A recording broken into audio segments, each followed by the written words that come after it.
কে জামিনদার হবে? আমার নবী চির জিন্দগি উম্মতের জন্য কাঁদলে আমরা নবীর উম্মত হয়ে কোনদিন দুই ফোঁটা চোখের পানি ফালাইলাম না। আমার নবী দ্বিতীয়বার বলে ভাই জিবরাইল আমার মাওলাকে গিয়ে বলো আমার 2 নম্বর দাবি যাদের কালকে আমার হবে। আমার মাওলা কাজীউল কুজ্জাত যখন বিচার আসনে বললেন আমার মাওলা আমার উম্মতের আমলনামা খানা যেন আমাকে না দেখায়া বিচার করে। 3 নম্বর আমার দাবি ও ভাই জিবরাইল আমি দুনিয়া থেকে বিদায় হয়ে গেছে আমার লাশটা যেন মদিনা মুনাওয়ারায় থাকে। এবার আমার নবী আনন্দিত হয়ে জিবরিল আমিনকে 3টা দাবি রাখলেন। হযরত জিবরিল আমিন আমার মাওলা দরবারে গিয়ে আমার মাওলা দাঁড়িয়ে কই জিবরাইল আমার বন্ধুকে গিয়া বলো আমার বন্ধু 1 নম্বর দাবি আমি রব্বুল আলামিন আমার বন্ধুর উম্মতের জামিনদার হয়ে গেলাম।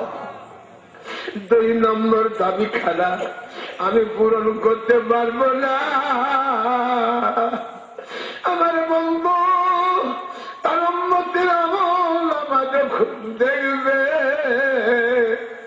আমার হাবিবে মনটা বড় বেজার হয়ে যাবে। আমি রব্বুল আলামিন আমার দোস্তের মনটাকে আমি বেজার করতে পারবো না। এই জিবরাইল তুমি জানো আমার দোস্তের মনটা বেজার হবে বলে আমি শেষ বিদায় হজ্জে আমার দোস্তের পিতা মাতাকে আমি হাজির করে আমার বন্ধুর হাতে হাত দিয়ে বয়াত পড়াইয়াছিলাম। আজ ইব্রাহিম আমার বন্ধু 3 নম্বর দাবি কিয়ামত পর্যন্ত আমি রব্বুল আলামিন আমার বন্ধুর লাশ কানা মদিনা মুনাওয়ারায় জমিনে হেফাজতে রাখব। আমার নবী আনন্দিত হয়ে এবার আল্লাহকে বলে দেয় তুমি এবার তোমার কাজ সমাধান করতে পারো। হযরত মালাকুল মাউত হযরত জিবরাইল আলাইহিস সালাম হুজুরের নির্দেশ পেয়ে হুজুরের সিনার উপরে শুধু শাহাদাত আঙ্গুলি দেখেছে। আমার নবী বলে চিৎকার করে কান্না আরম্ভ করে দেয়। আমার নবী বলে বা আজরাইল তুমি কি করলা? আমার মনে আমার বুকের উপরে উহুদ পাহাড়টা তুমি বসাইয়া দিয়াছো। আমার উম্মত এত কষ্ট সহ্য করতে পারবে না। আজরাইল তোমার যত শাস্তি দেওয়া দরকার আমি নবী আমার উপর দিয়ে দাও। আমার বাবা আমার নবী কেটে গেছে উম্মতের সাথে। আজকে আমরা নবীর জন্য কলিবটা চোখের পানি ফালাইলাম।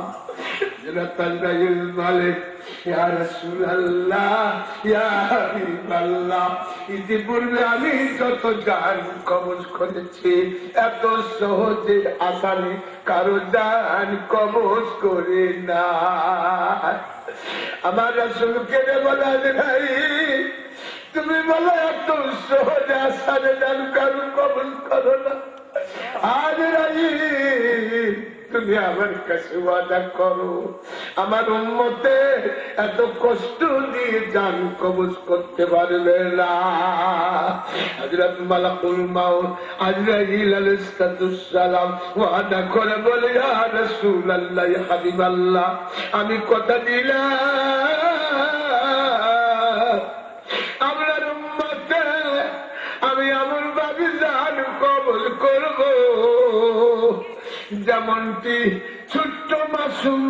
বাচ্চা তার মায়ের স্তন পান করতে করতে ঘুমায়া যায়। আমার বাবাজিরা নবী কেঁদে গেল, 63 বছর হায়াতুল নবী উম্মতের জন্য কেঁদে গেলেন। আজ আমার দয়াল নবী মদিনা মুনাওয়ারা উম্মতের জন্য কাঁদতেছে।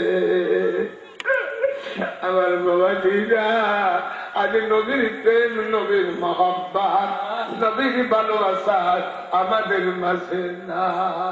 আমার বাবাজিরা নবীকে সাহাবীরা দেখে পাগল হয়েছে। একটা দুইটা ঘটনা না, নবীর প্রেমে পাগল হয়ে সাহাবীরা নিজের জীবনকে পর্যন্ত কুরবান করে দিয়েছে। আমার বাবাজিরা না দেখে কোনদিন প্রেম হয় না, ভালোবাসা হয় না, দেখে দেখে প্রেম হয়। قل إن كنتم تحبون والله غفور رحيم।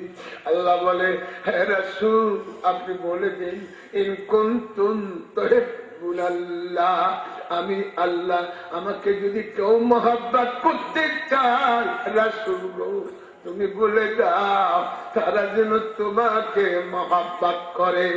রাসূল তোমাকে মহব্বত করলে আমি আল্লাহ আমাকে মহব্বত করা হয়ে যায়। আমার বাবাজিরা রাসূল রাসূলের পরে হলো ওয়ারাসাতুল আম্বিয়া। আল্লাহ কোরআনে বলে, কুল আতিউল্লাহ ওয়া আতিউর রাসূলা ওয়াল উলিল আমরি মিনকুম। আল্লাহ বলে, হে রাসূল তুমি বলে দাও যারা আমি আল্লাহ আমাকে তাআত করতে চায়, অনুসরণ অনুকরণ করতে চায়, তারা যেন আপনাকে অনুসরণ করে। রাসূলের পরে অনুসরণ করতে হবে উলিল আমার, রাসূলের পরে হলো সাহাবী, তারপরে তাবেঈ, তারপরে তাবেঈ। বর্তমানে হাক্কানি উলামায়ে কিরাম ওয়ারাসাতুল আম্বিয়া, তাকে মহব্বত করতে হবে, তাকে ভালোবাসতে হবে। তাকে যদি মহব্বত করা হয় আমার রাসূলকে মহব্বত করা হয়ে যায়, আর রাসূলকে মহব্বত করলে আমার আল্লাহকে মহব্বত করা হয়ে যায়। আমার বাবাজিরা কুন্ত কানজাম মাগফিরা ওয়াহবাবতু মিন্নি, হাদিসে কুদসি আল্লাহ বলেন আমি ছেলের জন্য আল্লাহ দুনিয়া সৃষ্টি করেছেন। আমার বাবাজিরা কবি বলেন, কোথায় স্বর্গ কোথায় নরক, কে বলে তাহা বহুদূর।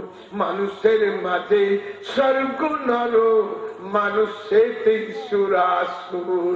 পৃথিবীর পুণ্যের বাঁধনে যবে পরস্পরে মিলি, স্বর্গ এসে দাঁড়ায়। জামা গায়ে দিতে হবে।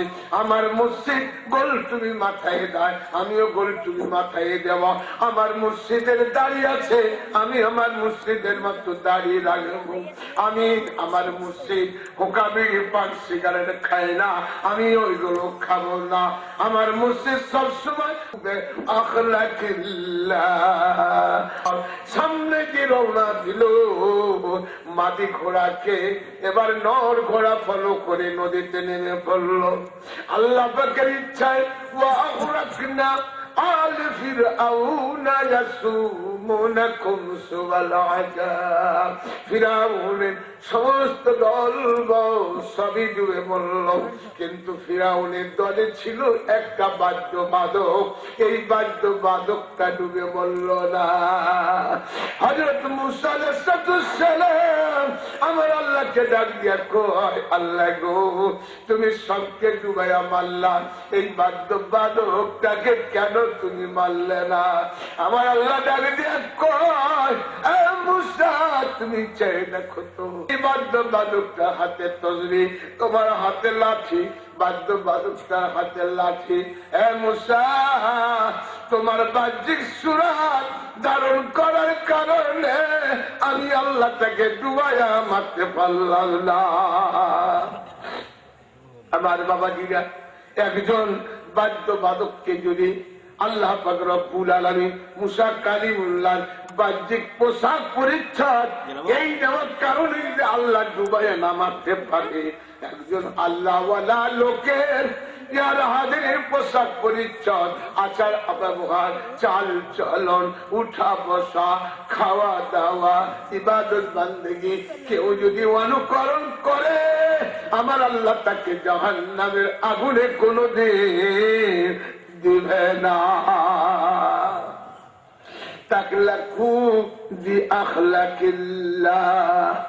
আল্লাহ রঙে রং ধরতে বলা হয়েছে। এই হাদিসের মুরাদ এসেছে আপনারা রং ধরবেন, মুর্শিদের রঙে রং ধরবেন, মুর্শিদকে ফলো করবেন, মুর্শিদকে পুরাপুরি ভাবে মেনে চলার চেষ্টা করবেন। মুর্শিদের প্রেমে নিজকে যদি দেওয়া না করতে পারে আল্লাহ পাক আপনাকে হেফাজত করবে। গাউসে পাক আব্দুল কাদের জিলানী রহমতুল্লাহ আলাইহি এক ঘোড়ার গাছিয়ার ছিল। এই ঘোড়ার গাছিয়ার মাঝে মধ্যে নামাজ পড়তো, অনেক সময় নামাজ পড়তো না। অনেকে কমপ্লেন করতো, বলতো বাবারে ওই পাগলার কথা তোমরা বাদ দাও, তোমরা নিজেরা বলো। দেখা গেল একদিন ঘোড়ার গাছিয়ার মারা গেছে। হযরত গাউসে পাক আব্দুল কাদের জিলানী রাহমাতুল্লাহ আলাইহি নিজে জানাজা দিয়া এবার কবরে নামায়া কবরের কাজ কমপ্লিট করে দিয়েছে। এবার লক্ষ্য করে দেখে মুনকির নকির সল্লাহ জিলানী ফেরেশতারা রাগান্বিত হয়ে গর্জু মারার জন্য হাত উঠায় আছে। গাউসে পাক আল্লাহকে ডাক দিয়া কয়, মাওলা রে মাবুদ, এই ঘোড়ার গাছিয়ার আমাকে এত মহব্বত করে, এত ভালোবাসে যে আমাকে ছাড়া আর কিছুই বোঝে না। আল্লাহ গো, আজকে যদি ঘোড়ার গাছিয়ার অপমান হয়ে যায় আল্লাহ আমার অপমান তো কিছুই বাকি থাকবে না। আল্লাহ রব্বুল আলামিন ফেরেশতাকে ডাক দেয়া কয়, ফেরেশতা রে আমার বন্ধুকে ভালোবাসার কারণে আমি আল্লাহ ওই ঘোড়ার গাছিয়ারকে মাফ করে দিলাম। বলেন সুবহানাল্লাহ। একজন আল্লাহওয়ালা লোককে এইভাবে যদি মহব্বত করেন, মহব্বতের কারণে পরকালে আপনার নাজাতের জরিয়া হয়ে যাবে। হাদিস আছে, কোন আলিমান আও মুতাআল্লিমান আও মুস্তামিআন আও মুহাব্বিরান ওয়ালা তাকুন কামিসফাতুলিকা। কোন আলিমান, তুমি আলেম হও, আলেম যদি না হতে পারো মুতাআল্লিমান, তুমি আলেমের ছাত্র হও, এটাও যদি না হতে পারো, আও মুস্তামিআন, আলেম ওলামাদের তো কথা তোমরা শ্রবণ করো, শোনো, আও মুহাব্বিরান, আলেম ওলামাদের কি তোমরা মুহাব্বত করো, ভালোবাসো। চারটার মধ্যে থাকতে হবে। এই চারটার মধ্যে না থেকে ওয়ালা তাকুন খামিস, কেউ যদি 5 নম্বরে পড়ে যায় আমার রাসূল বলেন ফাতুহলিকা, তাহলে তুমি ধ্বংস হয়ে গেলা। হাদিস শরীফ এসেছে, নাসাই শরীফের হাদিস, যেদিন কাল কিয়ামত বারপা হবে আমার আল্লাহ কাদিউল কুজ্জাত হয়ে বিচার আসনে বসবেন। বান্দার ফাইনালে জাহান্নামের অর্ডার হয়ে যাবে, নেকির কর্মী থাকবে না। বান্দাকে ফেরেশতারা তোমার আমরা বান্দাকে আমার কাছে নিয়ে আসো। ফেরেশতারা আল্লাহ পাকের আদেশ পেয়ে বান্দাকে যখন কাছে ডাকা হবে আল্লাহ জিজ্ঞাসা করবে, এ বান্দা তুমি বারবার কেন আমার দিকে ঘুরে ঘুরে তাকাইতেছিলা? আল্লাহ ডাক দিয়া কইলে যখন এই কথা, বান্দা তখন বলবে, আল্লাহ তোমার নাম গাফুর গাফফার, আল্লাহ গো তোমার নাম রহমানুর রহিম। আল্লাহ বারবার আমি ঘুরে তোমার দিকে তাকাইতেছিলাম, আল্লাহ তোমার যদি একটু দয়া হয়ে যায় আমি বান্দা জাহান্নাম থেকে নাজাত পেয়ে যাবো। আল্লাহ বললেন, সাদ্দাকতা আবদি, আমার বান্দা তুমি সত্য কথা বলেছো। এবার আল্লাহ প্রশ্ন করবে, এ বান্দা তুমি কি কোনদিন আলিমা হাক্কানি আল্লাহ বলা লোককে মহব্বত করতা? বান্দা তখন বলবে, আল্লাহ এটা আমার ভাগ্য হয় নাই। দ্বিতীয়বার বলবে, কোনদিন কোন আল্লাহওয়ালা আলিম হাক্কানি লোককে 2-1 লোকমা খাদ্য খানা কোনদিন খাওয়াইছিলাম, এই ওসিলায় আমার আল্লাহ মাফ করে দেবে। বান্দা বলবে আল্লাহ এটা আমার ভাগ্য হয় না। আল্লাহ ডাক দিয়া বলবে তুমি কি কোনদিন আল্লাহওয়ালা লোকের মাহফিলে সামান্য কিছু সময় বসেছিলা, এই ওসিলায় আমার আল্লাহ মাফ করে দিবেন। বান্দা বলবে আল্লাহ এটা আমার ভাগ্য হয় না। বলে কোনদিন কোন আল্লাহওয়ালা লোকের সাথে একই মাহফিলে বসে 2-1 লোকমা খাদ্য খানা খেয়েছিলা, এই ওসিলা আল্লাহ আমার মাফ করে দিবে। বান্দা বলবে আল্লাহ এগুলো কোনটাই আমার দ্বারা হয় না। আমার আল্লাহ তখন বলবে এ বান্দা তুমি কি কোনদিন কোন আল্লাহওয়ালা লোকের আগমন বার্তা খবর পেয়ে 10 কদম হেঁটে গিয়ে তাকে অভ্যর্থনা জানাইয়াছিলাম, এই ওসিলা আমার আল্লাহ মাফ করে দিবে। বান্দা বলবে আল্লাহ এটা আমার ভাগ্য হয় না।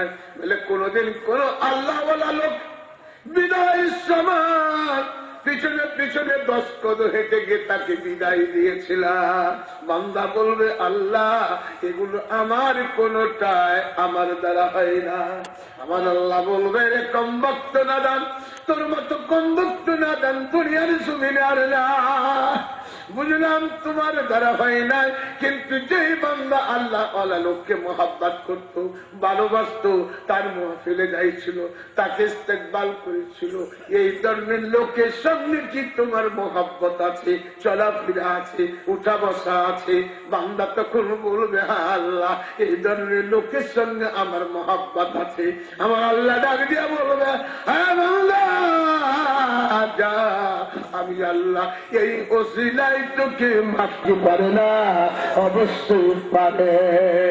কাজী এই মাহফিলে যারা আছে আমি আপনাদের কাছে কয়েকটি কথা বলবো।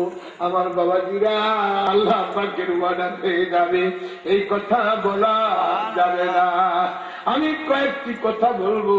আমার বাবারা যারা তোমরা আমার কাছে বায়াত পেয়েছো, বায়াত হবার পর কালকে নিয়েছো, আমি আশা করব আমার নির্দেশ মোতাবেক যদি তোমরা চলতে পারো ইনশাআল্লাহ তোমাদের জান্নাতের ফয়সালা তোমরা পেয়ে যাবা।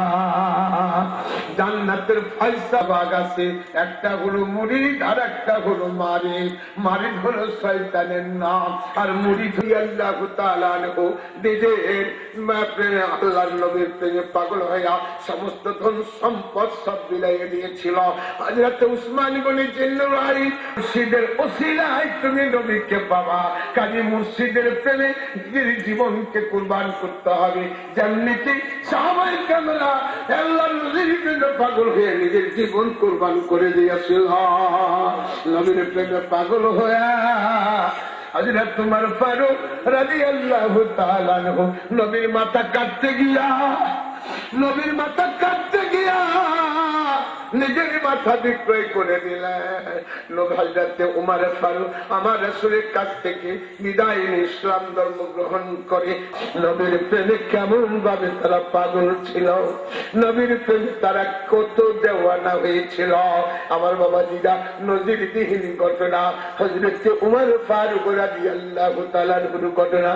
এখন আমার রাসূল প্রশ্ন করলো উমর তুমি আমাকে কেমন মহব্বত করো?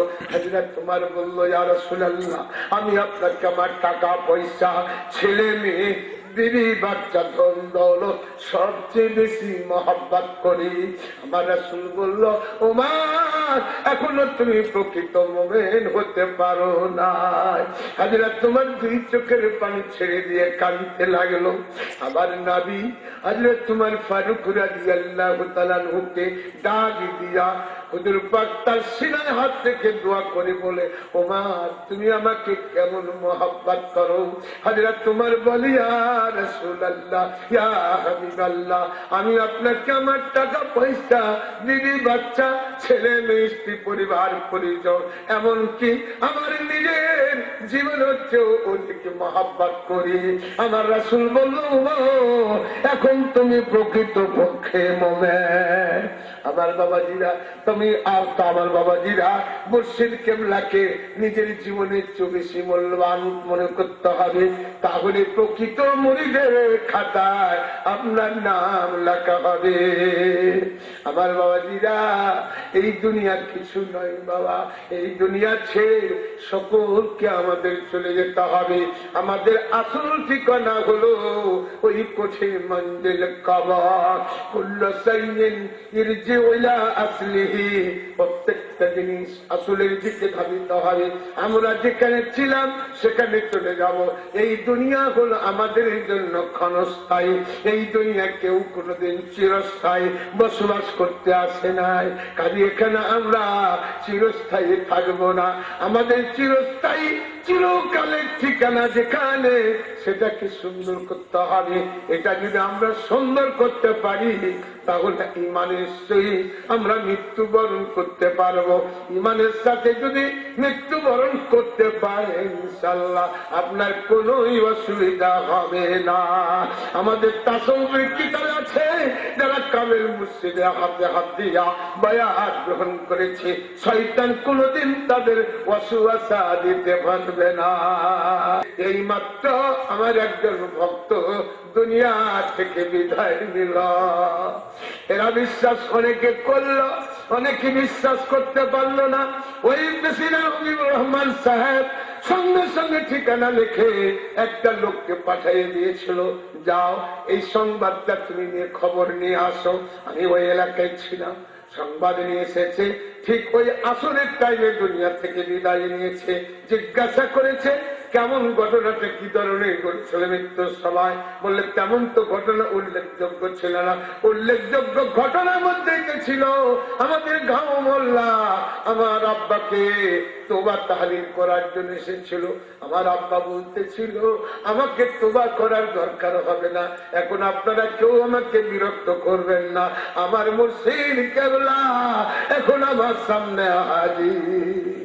আমার বাবাজিরা, মুর্শিদ কেবলা আপনাকে মৃত্যুর সময় আপনাকে হেফাজত করবেন, এর বহুত প্রমাণ আছে।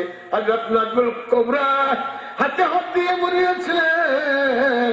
তাফসীর কাদের লেখা আল্লামা জমশর রহমাতুল্লাহ আলাইহি, আল্লামা জমশর রহমাতুল্লাহ আলাইহি সাথে শয়তানি তর্ক বহাস হতেছে। একটা দুটা না 1000টা প্রশ্ন করেছে, 1000 প্রশ্নের জবাব তিনি দিয়েছেন। শেষে ইমান হারাবে, মৃত্যুবরণ করতে হবে। এই সময় হঠাৎ করে তার খেয়াল হলো তার মুর্শিদ কেবলার কথা। আরে আমার মুর্শিদ যদি এই মুহূর্তে তিনি থাকতেন তাহলে অবশ্যই আমি হয়তো পরিত্রাণ পেতাম। সঙ্গে সঙ্গে উনার মুর্শিদ কেবলা আসরে করতে আসরে উজু করার জন্য পানি নিয়ে ওখান থেকে পানি ছুড়ে মেরে বলছে, আল্লামা জমশরি তুমি শয়তানকে খালেক বিশ্বাস এখানে আজকে মাহফিল এসেছে। তার স্ত্রীর ঘটনা মোটামুটি 8-9 মাস পরে তার কবর খুঁজে দেখে লাশটা অটুট রয়েছে। বলেন সুবহানাল্লাহ। আমার বাবাজিরা, বিশ্বাস যদি না হয় এখানে খালেক বিশ্বাস রয়ে গেছে। আমার বাবাজিরা, এরকম বহুত নজিরা রয়েছে। আমি গুনাহগার চিশতি সাহেব তালেবপুর গ্রামে তার আসতে পারে নাই, পরে এসেছিল কিনা আমি বলতে পারবো না। পেয়ারা হাজির শিখবস্থানে তালেবপুর গ্রামে আমি মাটি খুঁড়ে মাজার বাড়ি করে দিয়েছিলাম। সেই মাজার এক লোক বলেছিল পীর সাহেবের ভেটকি, তার বাড়ি হলো রহবাদ। আমি সঙ্গে সঙ্গে বললাম, কোন লোকটা বললো এই কথা, তাকে ডাকে দাও। সঙ্গে সঙ্গে ডাকা হলো। ডাকার পরে বললাম, তুমি বললা পীর সাহেবের ভেটকি, আমি বলছি এখানে মাজার, মাটির নিচে মাজার রয়েছে, খোঁড়ো। সঙ্গে সঙ্গে মাটি খুঁড়তে খুঁড়তে 3-4টা কোদালের কোপ মেরেছে। যখন বুকের পড়েছে সঙ্গে সঙ্গে চিৎকার দিয়ে গান হারা হয়ে ওই লোকটা পড়ে যায়। বউ দিয়ে তার রক্ত বইতেছে। এবার তার আত্মীয় স্বজন সবাই এসে আমাকে জড়িয়ে ধরলো, হুজুর মেহেরবানি করে আমার আব্বাকে আপনি মাফ করে দিন, হুজুর মাফ করে দিন, আর দোয়া করুন। মমস্য অবস্থা আমি বললাম মাফ করতে পারি, একটা শর্ত, তোমার আব্বাকে এই মাজার সম্পূর্ণ করে দিতে হবে, আর এই মাজারের পাশে একটা বিশাল ঘর খানকা স্বরূপ উঠাইয়া দিবা। এটা যদি রাজি থাকো তাহলে আমি তোমার আব্বার জন্য দোয়া করতে পারি। খেলার নাম বাবাজি, দমে দমে আল্লাহজি। বিপদে পড়ে সঙ্গে সঙ্গে রাজি হয়ে গেল। আমি দোয়া করলাম, দোয়া করে এক গ্লাস পানি করে খাওয়ালাম, সঙ্গে সঙ্গে রক্ত পড়া বন্ধ হয়ে গেল। ওই লোকটা মাজার করে দিয়েছে। প্রতি বছর আমি গুনাহগার ওখানে মাহফিল করতে যাই। আব্দুর রশিদও গেছে, আমার মাওলানা পেয়ারা হাজির নুরুল ইসলাম জিহাদিও গেছে, মুফতি সাহেব গেছে। অনেক প্রমাণ আছে, একটা দুটা ঘটনা না, বাংলা ভারতের মধ্যে 3টা মাজার আমি বের করে দিয়েছি। পেয়ারা হাজির এখানে আপনাদের শিবগঞ্জ থানার জুড়ি একটা জঙ্গলের মধ্যে ছিল পেয়ারা হাজির, চতুর্দিকে পানি। আমাকে নিয়ে যাওয়া হয়েছিল, আমাকে বললো হুজুর এখানে কি আছে দেখেন তো। আমি মুরাকাবা করে দেখে বলেছিলাম এখানে আল্লাহ পাকের 6 জন প্রেমিক বান্দা আছে, তাদের মাজার। সেটাও মাজার খুঁড়ে বের করে দিয়েছি। পেয়ারা হাজির আসরাঙ্গা দিকে আপনারা বহুত যে দেখেন ঘটনাগুলো সত্য না মিথ্যা বলতেছি। আসরাঙ্গা দিঘিতে পেয়ারা হাজির একবারে আমার বিয়ার কিছু সম্পদ ছিল, জায়গা জমি, সেখানে হাল চাষ বন্ধ করতে পারতো না। আমাকে একদিন নিয়ে যাওয়া হলো, বলে হুজুর দেখেন তো এখানে কি আছে। আমি মুরাকাবা করে দেখে বললাম এখানে আল্লাহ পাকের প্রেমিক বান্দা, তারা শাহাদাত বরণ করেছে, শহীদের লাশ রয়েছে, সাবধান এই জায়গা আবাদ করা যাবে না। এককালে এই দিঘির নিচে, দিঘির পাড়ে কোনদিন এক হয়তো হিন্দু রাজা বাদশা ছিল, তার সঙ্গে যুদ্ধ হয়েছে। এই দিঘিতে অনেক মূল্যবান সম্পদ রয়েছে, একদিন হয়তো প্রকাশ পেয়ে যাবে।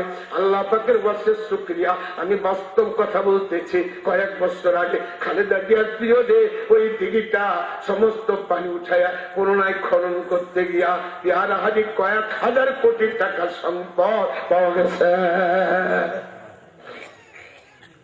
পেয়ারা হাজির আমার জীবনে যদি দেখা হয় অনেক ঘটনা করেছে, একটা দুটা না, মোটামুটি প্রায় 350টা বাহাস আমি করেছি বাংলাদেশে।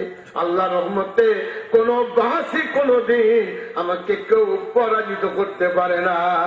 এটা আল্লাহ পাকের এক অশেষ রহমত, পীর মুর্শিদের দোয়া আমার প্রতি রয়েছে। কি কথা ঠিক না আপনারা জানেন না? বহু জায়গা বাস করতে গেছি। ধনবাড়ি এটা আমজাদ মাওলানা আছে, ওর এলাকায় একটা বাহাস করতে হয়েছিল। কতগুলো মুফতির সঙ্গে ডেট করে দিলাম। বৃষ্টি আকাশে অনাবল 7 দিন ধরে বৃষ্টি।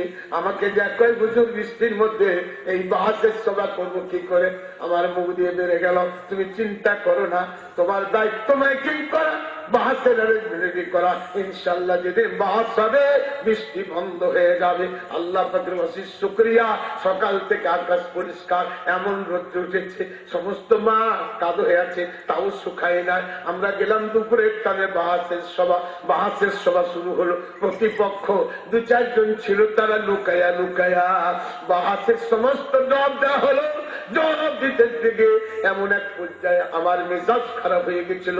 মেজাজ খারাপ হয়ে দেয়া টেবিলের উপর একটা থাপ্পড় মেরেছিলাম। আমি 1 মাইক্রো কিতাব নিয়ে গেছিলাম, 1 মাইক্রো কিতাব নিয়ে টেবিলের উপর থাপ্পড় মেরে বলেছিলাম এই কুত্তার বাজে হারামজাদারা কোথায়। আমি চলে যাব, আমাকে বলবে যে হুজুর সব মিথ্যা দলিল দিয়ে গেছে, বাপের বেটা যদি থাকো সামনে আসো। যেমন একটা থাবা মেরেছিলাম, একটা থাবার সঙ্গে সঙ্গে 12টা হর্নের ইউনিট একবারে পুড়ে ছারকার হয়ে গেছিল। পেয়ারা হাজিরি এরকম বহুত ঘটনা আমার জীবনে আছে। পেয়ারা হাজিরি এইভাবে একটা দুইটা না, এই যে আমার নুরুজ্জামান আছে, জিজ্ঞাসা করেন আজকে তারা খুব সুখী, কিন্তু টাঙ্গাইল ডিস্ট্রিক্টে লোক ভাত খেতে পেত না, 2 বেলা ভাত খেতে পারত না। এরকম বুনা ধান হঠাৎ করে এমন খরা হয়েছিল, ওই দেশের আলেম ওলামা মৌলভী মাওলানা ইস্তেসকার নামাজ পড়ে শেষ করে দিয়েছিল। শেষে আমাকে তারা নিয়ে গেল। আমি নিয়ে যে আমি দশানে বসে প্রথম দোয়া করলাম। দোয়া করার সঙ্গে সঙ্গে আকাশ থেকে আল্লাহ বৃষ্টি বর্ষণ করলো। ওখান থেকে কাটালি গেছি, কোনাবাড়ি গেছি, যেখানে গেছি দোয়া করেছি, সঙ্গে সঙ্গে বৃষ্টি বর্ষণ হয়েছে।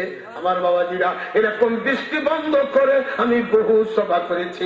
করটিয়ায় পেয়ারা সামিয়ানা চতুর্দিক দিয়ে বৃষ্টি হয়েছে, আমি সভা করেছি, একটা ফোটাও বৃষ্টি হয় না। এই শিবগঞ্জ এলাকার লোক আছে, দাঁড়িয়ে এলাকায় দাখিনী মাদ্রাসা আছে পেয়ারা হাজির। এই দাখিনী মাদ্রাসায় একবার সভা করতে গিয়ে আকাশ অবস্থা খারাপ হয়ে গেল। আমি বললাম তোমরা সবাই বাবা প্যান্ডেল নিচে আসো, প্যান্ডেলের নিচে আসলো। গেল। আল্লাহর রহমত সবাই করতে লাগলো। প্যান্ডেলের বাইরে বৃষ্টি হয়েছে, প্যান্ডেলের ভিতরে একটা ফোঁটাও বৃষ্টি হয় না। একবার মুখরজান গ্রামে হাজী মাওলানা শামসুল হক মুরিদ হওয়ার উদ্দেশ্য করে আমাকে নিয়ে গেল। আলেম উলামা অনেক ছিল। পেয়ারা হাজী মাওলানা আমানুল্লাহ তুফানি সাহেবকে শোনায় বলে আকাশের অবস্থা খুব খারাপ, বলে আজকে যদি বৃষ্টি হয় পীর সাহেবের কেরামতি দেখব। এরকম চ্যালেঞ্জ করে বসলো। মাওলানা আমানুল্লাহ তুফানি বলল আমার হুজুর লাগবে না। আমি বললাম আমার হুজুরের ওসিলা করে আমার হুজুর যতক্ষণ থাকবে একটা ফোঁটা বৃষ্টি হবে না। আল্লাহর রহমত ইনশাআল্লাহ তাই হলো। আমি মাহফিল শেষ করে দিয়া তাবারক খায়া আমি তখন আসলাম আব্দুস সামাদের বাড়ি। আমার মুরিদ আব্দুস সামাদ আজকে এসেছে। আব্দুস সামাদের বাড়ি গিয়ে আমরা উঠলাম, তখন বৃষ্টি আরম্ভ হয়ে গেল। মুখরজানে মাওলানা সকালবেলা শামসুল্লাহ ওখানে ছুটে গেছে, যা বলে ভাই আপনারা কি রাত্রে ভিজে গেছিলেন, হুজুরকে ভিজেছ? বলে না, আমরা সবাই বাড়িতে আসলাম তারপর বৃষ্টি হয়েছে। অথচ আশ্চর্যজনিত ওখান থেকে যখন বের হয়েছে সঙ্গে সঙ্গে বৃষ্টি বর্ষণ হয়েছে। এই কথা বিশ্বাস করতে না পারে কয়েক জায়গা গেছে, দাঁড়িয়ে গেছে, দাঁড়িয়ে বলেছে আমরা বাড়িতে এসেছি তারপর বৃষ্টি হয়েছে। নাগের ভিটা গেছে, নাগের ভিটার লোক বলছে আমরা বাড়িতে এসেছি বৃষ্টি হয়েছে। এরকম বহু ঘটনা আমার জীবনে প্র্যাকটিক্যাল বাস্তব ঘটনা। কি এলাকার লোক তোমরা আছে জানো না? শিখবর থানার লোক কোথায় তোমরা জানো? শোনো না, দেখো না? আমি সেই চিস্তি সাহেব, আমি আপনাদের কাছে অনুরোধ করবো আমার বাবাজিরা, তোমরা ইনশাআল্লাহ আমার নির্দেশ মোতাবেক চলবা। আল্লাহ রহমত ইনশাআল্লাহ তোমাদের প্রতি বর্ষিত হবে। কোন দিক দিয়ে আমি বিরাট একটা খানকা শরীফ ঘর স্থাপন করেছি, তোমাদের এখানে থাকবা এবং তা আল্লাহ পাক আমাকে নিয়ে যাবে। আমি চেষ্টা করব আমার এই মাজারটা আমি কমপ্লিট করার জন্য। আমার বাবাজিরা, আমি তোমাদের কয়েকটি কথা বলবো ইনশাআল্লাহ। এই মাজার অনেকে হাত উঠাইয়া দেখি, অনেকে হাত উঠাইয়া দেখি। আলহামদুলিল্লাহ, আমার প্রাণটা শান্তি হলো। আমার বাবাজিরা, লিগার মরিদা খলিফা, এটা 3 নম্বরের খলিফা।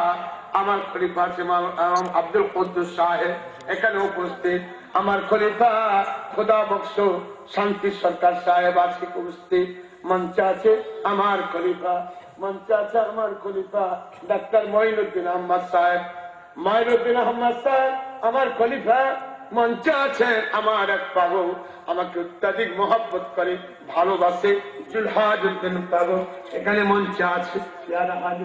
আজকে আমার মঞ্চে অনেকগুলো পরিচিত আপনাদের করে দেব। মঞ্চে আছে রাজশাহী রহমান আব্দুল ইয়াকুব আলী। বলে কোথায়? ইয়াকুব আলী রাজশাহী আমার খলিফা। তিনি হাট গুদারের হাট মুসিদ্দিন প্রফেসর সাহেব, তিনি আমার খলিফা। এইভাবে বাংলাদেশে মোটামুটি 70 জনকে পর্যন্ত আমি খেলাফতি। এই বছরে আমি সিদ্ধান্ত নিয়েছি আমার মাওলানা নুরুল ইসলাম জাহাদি সাহেব আজ থেকে 1 বছর নাই, 2 বছর নাই, মোটামুটি ভাবে তিনি তারা আমার পিছনে আছে এবং তাকে প্রকৃত বক্তায় বানাচ্ছি আমি। আমার আব্দুর রশিদ, তাকে আমি বক্তা বানাইছি। বাংলাদেশে এমন কোন জায়গা নাই যে তাকে আমি নিয়ে যাই না। তাই আমি তোমাদেরকে অনুরোধ করবো, এই 2 জনের উপরে দায়িত্ব দিচ্ছি, তারাও খেলাফতের দায়িত্ব প্রাপ্ত হবে এবং আমার বর্তমানে তারা খাদেমে খেলাফত নামা তাদেরকে দেওয়া হবে। আর একজন মাওলানা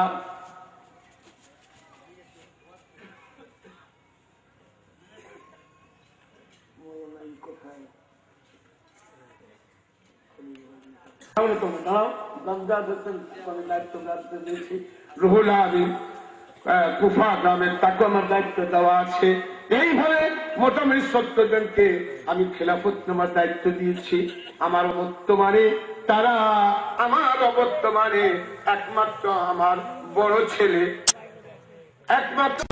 ছেলে, সৈয়দ নজরুল ইসলাম। আপনারা জানেন এর জন্য সবকিছু দায়িত্ব তার উপরে। আমাকে ঘুরে দেখতে তেমন হয় না, সব দায়িত্ব মেনটেন করে। কাজে আমার বর্তমানে আমার এই ছেলে সম্পূর্ণ দায়িত্ব তার উপর থাকবে। তোমরা তাকে প্রাণ দিয়ে মহব্বত করবে, ভালোবাসবে ইনশাআল্লাহ। আজকে আমি সেই ওয়াদা তোমাদের কাছে নেব। তোমরা কি আমার এই দায়িত্ব পালন করবে না?